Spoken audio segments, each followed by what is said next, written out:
Good afternoon, everyone. Happy belated New Year. We missed you guys last week because of the snow, so it's good to see everyone.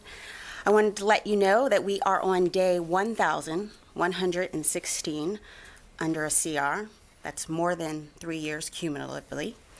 And as we look ahead in 2018, the CR will expire a week from tomorrow, January 19th. As they are wasteful, they are destructive, and the longer they go, the worse it is.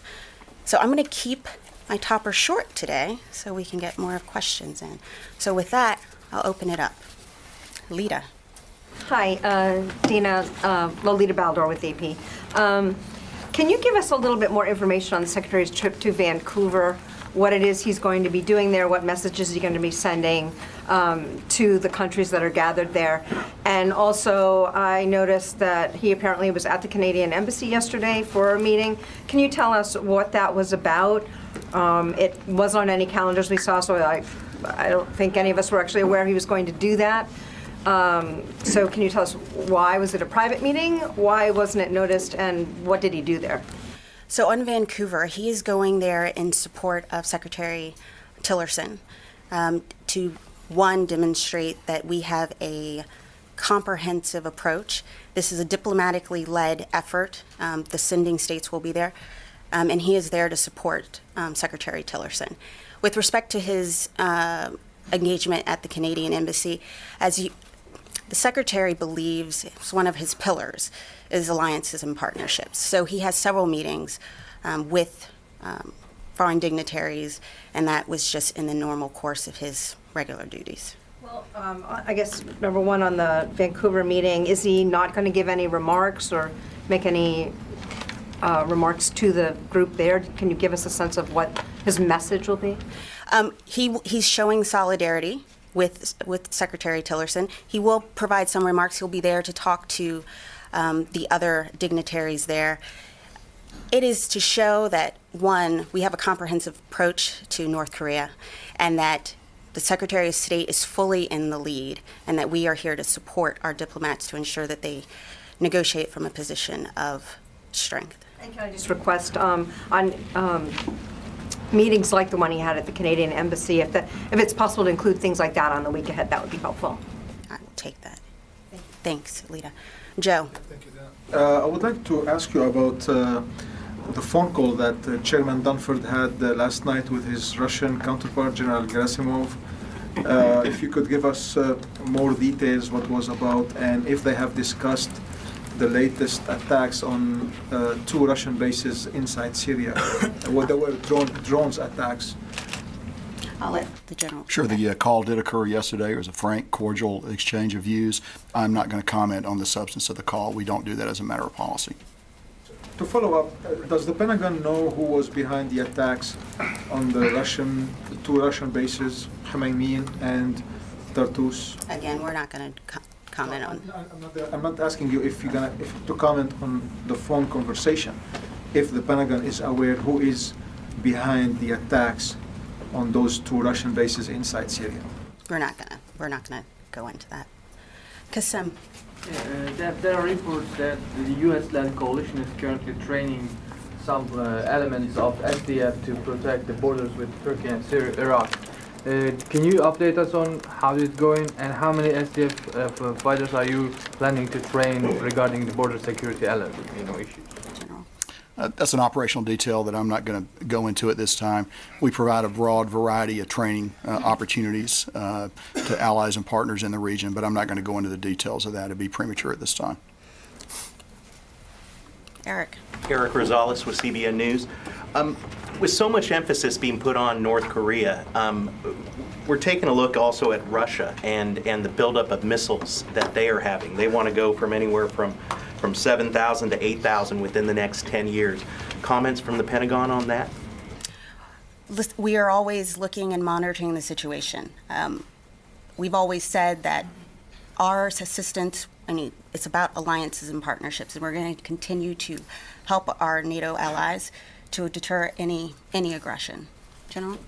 So just from a purely military perspective, we try to think globally. So we balance a number of competing threats. Certainly Russia and the development of the Russia strategic force is something we continue to look at. But at the same time, we balance it against more pressing, immediate threats. I would say we watch it closely. I think we're on a trajectory that we believe is going to give us a lot of good alternatives as we confront their growing forces. And with President Trump actually stating the fact that he does not want to increase the missile size, but yet wants to modernize it, that will play a role in it as well? I'd wait on the NPR for the details of that, which is going to be forthcoming very soon, but that will talk in some detail about our nuclear modernization program going forward, and recapitalization, long overdue perhaps, that's going to be part of that. Tom in the back. Thank you. Can you talk a little bit about what the anti-ISIS coalition is going to be doing in the coming year or so, given that the supposed caliphate is basically gone now? Well, it has been fractured, but the work still continues. So we're going to continue our operations because we ultimately have to ensure that we have the conditions on the ground that ISIS can never reemerge. General? So really, I would take that in two dimensions. First is the physical caliphate in the central Euphrates River Valley, and certainly we're coming to probable closure on that. Although I think it's difficult to forecast the way military events are going to turn. We seem to be having some success there with our allies and partners, but I wouldn't put a timeline on that. There's also an enduring global element to it, the franchisement, if you will, of ISIS. Even though they failed as a caliphate, there are global manifestations of their brand that we see pop up. So I think there's plenty of work for the global coalition to do in the year ahead. Aside from the actual physical end of the caliphate in the Euphrates River Valley, we have to be attentive to the global issue that's linked to it as well. And that's what I think you'll see a lot of attention to here. Barbara? David, can I take you back to Joe's question for a minute about the drones? Because, as I'm sure you're both aware, the Russians are now making not so veiled statements that the U.S. may be behind the drone attacks on their airplanes. So can you, at least one of you, say definitively, if it is accurate, that the U.S. had nothing to do with the drone attacks on the Russians? I can tell you unequivocally that the United States was not involved in any way with the drone attack on the Russian base at any time. And if I could just also ask you, Dana, the U.S. Air Force, Pacific Air Force, announced, I think technically overnight, that it was sending 3 bombers to Guam as part of their rotation. And we know the Vincent is now going out on a Westpac cruise. But the Secretary had said that, had indicated he didn't want to see a lot of public talk about, U.S. military operations during these talks between South and North, that you were rescheduling some of your exercises. Can you help us understand what part of military operations in that region you are talking about and what you're not talking about, and what the rationale is behind all that? So the Secretary had talked about we're deconflicting those exercises, and these decisions are always between both South Korea and us. This is an alliance decision. Those decisions are being made. In terms of when we're going to talk about, in general, we don't talk about these things in advance, but they have been deconflicted, and we will work with the South Koreans because we have to work in lockstep with them to ensure that we're ready and that we will continue to exercise and be ready. The American people can be confident that we'll be ready to fight tonight. JJ.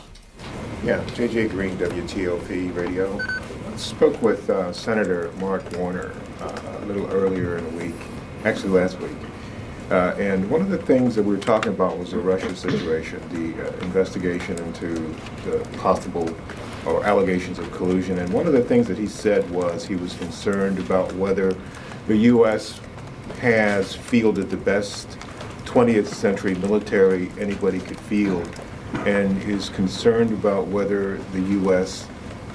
military is prepared for the 21st century battles of cyber and disinformation. Is there any response or thought about that comment of his? Well, I think we have, the president has is demonstrated by the fact that we've elevated a cyber command to a full command, that we have an evolving threat in cyberspace. And so we are ready, and we are preparing. And you will see that both in National Defense Strategy as we sort of lay out where we're going. But these things require an investment, and that's why we need a budget. We've been on CRs, but we have to have predictable budgets to ensure that we're investing for the capabilities for the 21st century. Very quick follow-up. Do you think every day that the budget is delayed is a day in which it impedes your ability to step up and to do the things specifically related to Warner's question about the 21st century kind of warfare that we're looking at, delays your ability to get to where you want to be? Yes. The longer a CR goes, the more damage it does. We need budget predictability. But you'll see when we lay out the National Defense Strategy, that's our blueprint. We have a strategy moving forward that's going to drive our budgets. So the fact that we don't have the predictability that we need to ensure that we can make the investments necessary, it has a ripple effect. It has a ripple effect for the industrial base. It has a ripple effect in communities. This is a $2.4 trillion enterprise. So we need the Congress to write the check. The President has already signed the National Defense Authorization Act, and it was passed by both houses overwhelmingly. So we need the $700 billion, and we're confident that the Congress will make a deal. Lucas. Dana, can you explain why you chose to deploy those 3 B-2 stealth bombers to Guam but delay joint training with the South Koreans? General, would you take that? Sure. The bomber deployment is part of an ongoing planned deployment that affects not only the Korean Peninsula but also a broader alliance structure in the Pacific. So that's the reason the bomber deployment. You would be wrong to view the bomber deployment within the single lens of what it means to the Korean Peninsula. It affects allies across the Pacific. When we begin to talk deconfliction of activities more directly related to the peninsula, there's where you can see why we would have chosen to deconflict and adjust the timing of some of those activities because of the Olympics and the Paralympics. So are you sending a message to China as well with this deployment? Is that what you're saying, General? I think when we move bombers across the globe, we send a signal to everyone. And just a follow-up, can you rule out any airstrikes against North Korea during the Olympics? We don't talk about future options. You can't even rule it out, like right here, just say there will be peace during the Olympics? The Secretary has said that we've deconflicted our exercise, and we maintain a full arsenal of options for the President. You can't rule out any kind of bombs dropping on North Korea during the Olympic Games? Tara. Thank you. 3 different lawmakers expressed frustration with the Pentagon yesterday. Senator Shaheen has expressed her concern that the DoD is not sending a witness to the Senate Foreign Relations Committee to talk post-ISIS strategy, and wondering if there are plans to send a witness. And then 2 lawmakers, Representative Gallagher and House Chairman Thornberry, expressed their frustration on the Pentagon's less transparent readiness initiatives, telling the services to talk less openly about readiness and how they get that message, how that message is communicated. So I'm wondering, how is the Pentagon going to make its budget pitch to the House and talk to the American public about the state of the military with these directions to basically reveal less about the state of the military? So your first question, in terms of witnesses, as we just welcomed John Rood as the Undersecretary of Policy this week, so we're very excited to have him on board. We will continue to communicate with Congress as much as we can, and when we can, as often as we can. They're very important. They're our board of directors. So if we have more work to do, we'll do that work. With respect to talking about budget or readiness issues, we've been very clear with the Congress behind closed doors about what we need. And we will continue to be very candid with them. But the American people need to be confident that we're ready to fight tonight. And we talk about that, and we talk about our capabilities. With respect to Congress, we will always be transparent with them. We will always tell them the truth about what we need, and we'll continue that dialogue for as long as we need to have it. One of the challenges is that the HASC and SASC, who are very familiar with the readiness challenges, that have to convince the larger Congress that doesn't necessarily attend these closed sessions. So how do you communicate to the American public in a broader sense about the state of readiness in the military if there's a direction to not talk about it as much? Well, let me also tell you that there's been no direction not to talk about readiness issues. The Secretary wants his commanders to talk about readiness. We have to ensure that we are telling our authorizing committees, but absolutely, there are many, many conversations that the Deputy and the Secretary have, not only with members of the authorizing committees, but also with leadership. So we're having those conversations all the time. We will continue to have them. We will have them discreetly about some issues, but we go up and testify. Those are our service chiefs' opportunities to talk to the members of Congress about what we need.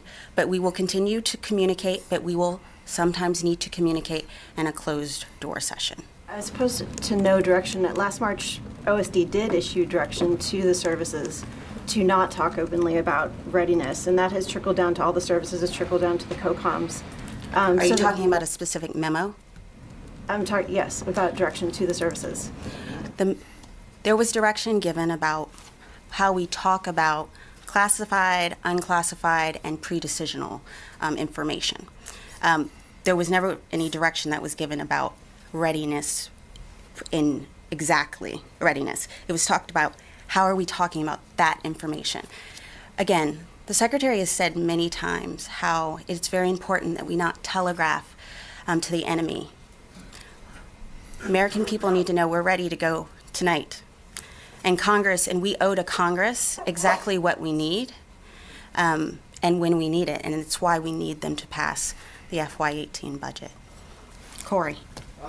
Yes, Corey Dixon with Stars and Stripes. I kind of want to follow up on what Tara asked because several senators at a Senate Foreign Relations Committee hearing this morning on the future of Syria post-ISIS, they basically said that they extended the invitation to the Pentagon for a witness to come, and either the Pentagon was unable to or declined to send a witness. Are you aware of that specific issue today? I'm aware of the criticism, and again, we'll continue to work with the committees of authorization as well as the other committees, as well as other members to provide witnesses, briefings as we can. And I would just again emphasize that John Rood just arrived this week, who is now the Undersecretary for Policy. Don't you think the Pentagon should be there? I mean, today it obviously plays a key role in the future of... I will look into the details of what was the actual decision-making process, but what I can tell you is that we're committed to communicating with Congress, whether it's the SFRC or our committees of jurisdiction. As you know, Secretary and Sec State have both testified before SFRC. Right here. Yes, sir. And yes, in the green. With Bloomberg government. With the repeated continuing resolutions, do you still expect to have the fiscal 19 budget on time, or do you see a delay with the request? I am very focused on hoping that the Congress passes the FY18 budget. It's paramount that we have certainty. Tony. I have a readiness question. To fight tonight implies a range of capabilities, including space capability. Earlier this week, SpaceX launched the Zuma, a classified satellite payload. Does the Pentagon consider the mission a success or a failure, both Dana and General, given its classified payload? I would have to refer you to SpaceX, who conducted the launch. No, that's not good enough. I'm sorry. This is a $1 billion or so satellite. It's been 4 days. Was it a success or a failure? And what's the fate of the satellite? Again, I would have to refer you to them, and that's the answer. But it's not General, a SpaceX satellite. I mean, is the satellite, I'm with Dana. We're not going to be able to give you any more information. So why can't you do that? This is accountability is one of your keystones here. Absolutely. General Secretary Mattis said this repeatedly. I'm asking you from an accountability standpoint. This thing went bump in the night somewhere, and nobody knows what happened to it.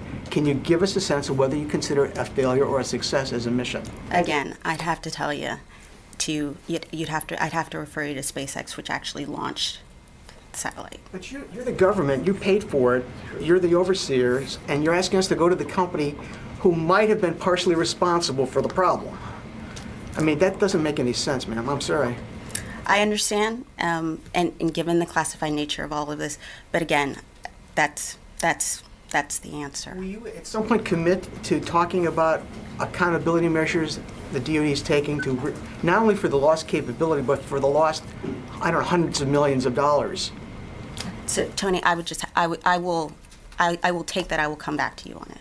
Fair enough. Jeffrey.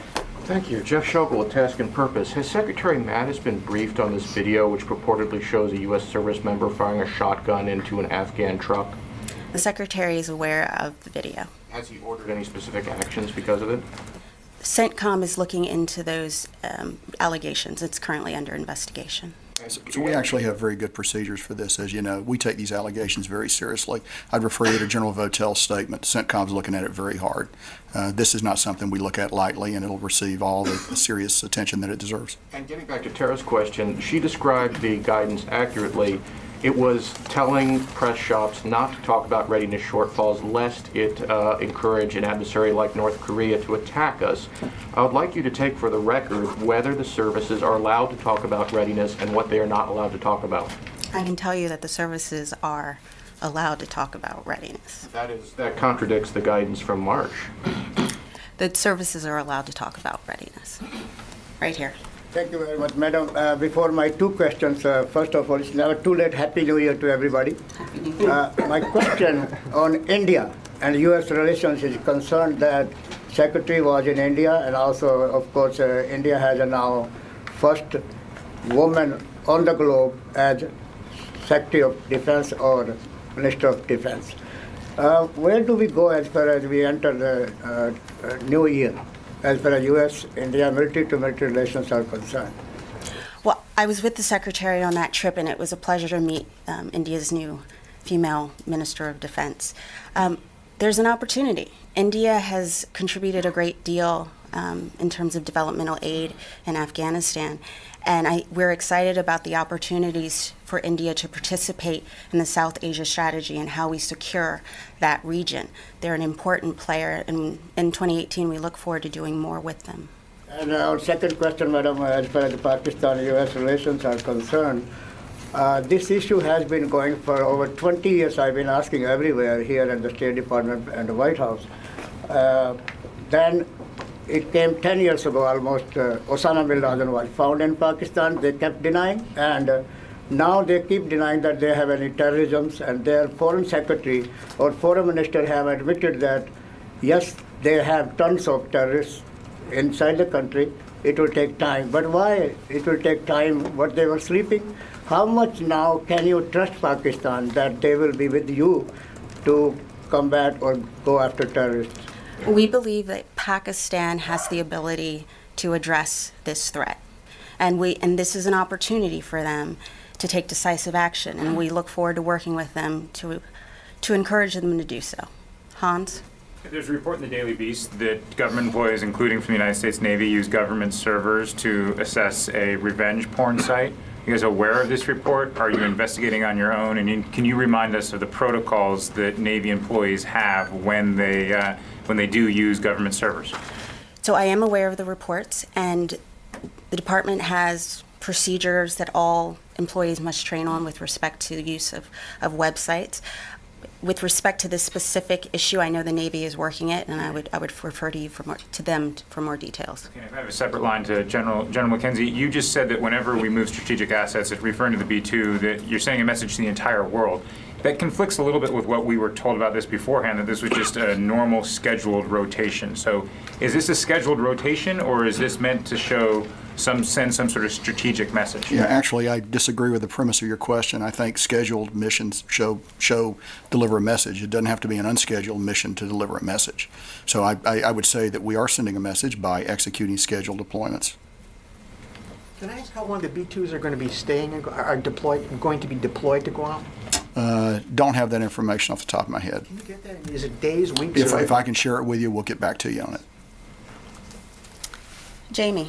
Just a quick follow-up on the computer pornography question. There's some legislation in Congress that would specifically make it a crime to use a government computer to access pornography. Does the Pentagon and the U.S. military, do you currently block any sites that are judged to be pornography? I'm not familiar with the legislation, and as I said, we have procedures in place, guidance is given, training is required, and we'll continue to look into this. One small housekeeping matter on this question of transparency. It would be nice to know sometimes what the Secretary is up to, even if he's at an event that's not open for press coverage. It's always disconcerting when your editor looks at your Twitter feed and asks me why I don't know what the Secretary is doing when he's appearing publicly. So more transparency on that level would be helpful. I'll take that. Thank you, Jamie. Right here. There are reports of increasing ISIS activities in Iraq, especially around the Nineveh province. Are you aware of any activities by ISIS militants? General? I wouldn't tell you that ISIS is completely gone from Iraq, but I believe that largely local security forces have the situation in hand. I'd have to look at the specifics. I'm not aware of any significant spike. I'm not telling you there are no activities because we're a long way from being at that stage, but I don't think there's anything I'd identify as a trend. So have your forces engaged in any confrontation with Well, our ISIS? forces aren't engaging in anything. We are actually supporting the Iraqis who are doing all the work in Iraq. So I am not aware of any specific case. There may be something at a fairly low level going on. I'm not aware of a significant spike. Ma'am, we have time for a few more questions. Could I just follow on that? So this means that it's the local police that are able. Well, I want to be. It could be the local police. It could be Iraqi Army. It could be CTS. Don't know the specifics of the case. I think, as you know, in all cases, we want to proceed to a point where it is local police, indigenous police that are actually able to handle it. I wouldn't say that we're there in all cases yet, but it's certainly not U.S. forces doing this. We're actually providing the enablers and the other support to enable the Iraqis to go after these problems. So right here in the middle. Thank you. Parker Walton with the Asahi Shimbun. On the suspended exercises with the ROK, do you have a better idea of when those will take place, or is it still kind of tentatively after the Olympics? It's still tentative after the Olympics. I don't have a specific date. You know, I actually wouldn't use the word suspension. They're deconflicted with the event. Exercises are going to occur, just an opportunity to adjust based on a significant event in the Korean Peninsula. Ryan. Talk a little bit more broadly about the relationship with Russia right now. Joe and Barbara raised the question about this recent incident where they accused the U.S. of being involved in this attack. Also, there was a report that they denied the coalition permission to strike ISIS targets near the base at Antonov. And also, you said last month that they were intentionally violating the deconfliction agreement.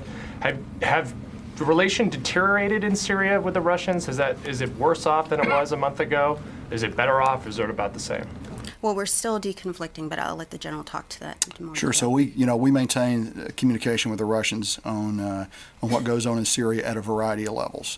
The most effective level is probably the level in theater where they actually talk about deconfliction details. And I would tell you that certainly they've probably asked us not to strike targets, and we've done the same with them. So I think that process is actually alive and is generally effective. At the highest level, you go to the conversation that occurred yesterday between the chairman of the Joint Chiefs of Staff and the Russian Chad, and I think that was also a frank and a very good discussion. So we believe that deconfliction is an effective technique to allow us to pursue our goal of destroying ISIS or finishing ISIS in the Euphrates River Valley, and it's been effective in trying to get to that end. And it's been said that Russia and its regime allies haven't been able to stop ISIS from moving freely in the areas under its control. Is that still something that you're observing, or have they been better at combating ISIS in that area? We're generally satisfied with what we see in the areas that we control, the SDF, the forces that we operate up and down the Euphrates River Valley. We obviously have a little bit less visibility into areas that are directly under Russian or regime control, and we'll just have to let time bear out whether or not they're able to actually execute on those targets. I would just come back to one other point, though. And I just emphasize again that the United States had nothing to do with the attacks on the Russian air base, and that's a flat assertion, and I want to be very clear on that. You know, if the Russians believe in that, I'm sorry for jumping in. I mean, I would like to let Missy give, because Missy is back with us, and I wanted to give Missy a chance to ask a question. Okay. I mean, Joe, do you want to ask yours? No, please. I'm just hoping you all can talk about the CT campaign in Yemen. We get these periodic information from CENTCOM about CT strikes, but it's hard to know what the scale of what's ahead is on that. I'm not asking you to talk about numbers of AQ, AP, and other militant groups, but can you sort of characterize the strength of the CT threat there, and should we be expecting a sort of indefinite future of periodic CT strikes in So I think Yemen? we'll continue to strike targets in Yemen as long as we assess that what we're striking poses a threat to the United States. And there have been significant threat streams that have emanated from Yemen that talk about attack plotting, what we would call external attacks, as you're aware, against the United States. So when those targets present themselves, we're going to strike them. Obviously, AQAP really has regained strength during the Yemeni civil war. Do you feel like that has been addressed for the most part in terms of getting them back to what they were prior to the outbreak of the Yemeni war? Or is this something that still has yet to be done? I think it's a difficult problem. We're making progress on it. All right. Well, thank you. And Small budget question. Explain the importance of spending over $1 trillion on overhauling the U.S. nuclear forces. Again, we need to wait for the nuclear posture review, but the Secretary is committed to having a credible nuclear deterrent. So, And that includes sea-based tactical nukes. thank you all. Thank you. Thank you.